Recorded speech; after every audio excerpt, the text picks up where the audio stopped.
உக்ரைனின் தாக்குதலால் ரஷ்யாவின் ராணுவ திறனுக்கு பெரும் பாதிப்பு ஏற்பட்டுள்ளது. மேலும் அமெரிக்கா உள்ளிட்ட மேற்குலக நாடுகளுக்கு எச்சரிக்கையாகவும் பார்க்கப்படுகிறது. ரஷ்யா உக்ரைன் இடையேயான போர் 3 ஆண்டுகளை கடந்தும் நீடிக்கிறது. இந்நிலையில் ரஷ்யா மீது இதுவரை இல்லாத வகையில் உக்ரைன் தீவிர தாக்குதலை தொடுத்தது. எல்லையிலிருந்து ஆயிரக்கணக்கான கிலோமீட்டர் தொலைவில் உள்ள ரஷ்யாவின் ராணுவ விமான தளங்கள் குறிவைத்து தாக்கப்பட்டன. ரஷ்யாவின் நீண்ட தூர ஏவுகணை திறனில் 34 விழுக்காடு இழப்பு ஏற்பட்டுள்ளதாகவும் 60,000 கோடி ரூபாய் மதிப்பில் சேதம் ஏற்பட்டுள்ளதாகவும் உக்ரைன் கூறுகிறது.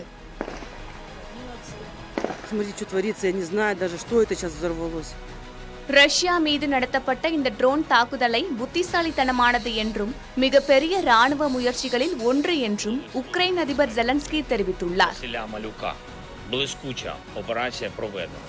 ராணுவ உயர் அதிகாரிகளுடன் ஆலோசனை நடத்தியதோடு பாதுகாப்பு நடவடிக்கைகளின் பின்னணியில் நடந்த திட்டமிடலையும் அவர் பாராட்டினார்.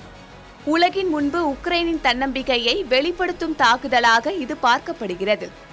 மேலும் மேற்கு நாடுகளுக்கு, குறிப்பாக அமெரிக்காவுக்கு தங்களது போராட்டம் தொடரும் என்பதற்கான வலுவான செய்தியை பறைசாற்றும் விதமாகவும் அமைந்துள்ளது.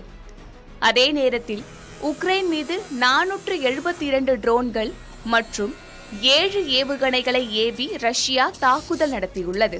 இதுதான் ரஷ்யா உக்ரைன் போர் வரலாற்றில் மிகப்பெரிய தாக்குதலாக கருதப்படுகிறது.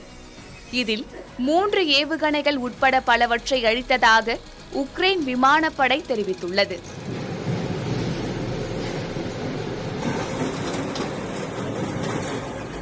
இதற்கிடையே ரஷ்யாவின் உக்ரைன் எல்லை அருகிலுள்ள பிரியான்ஸ்க் மற்றும் குர்ஸ்க் பகுதிகளில் 2 முக்கிய பாலங்கள் இடிந்து விழுந்தன. இதில் 7 பேர் உயிரிழந்தனர். பாலத்தின் அடியில் வெடிகுண்டுகள் பயன்படுத்தப்பட்டதாக கூறப்படுகிறது. இதை தீவிரவாத நடவடிக்கை என ரஷ்யா கண்டித்துள்ளது.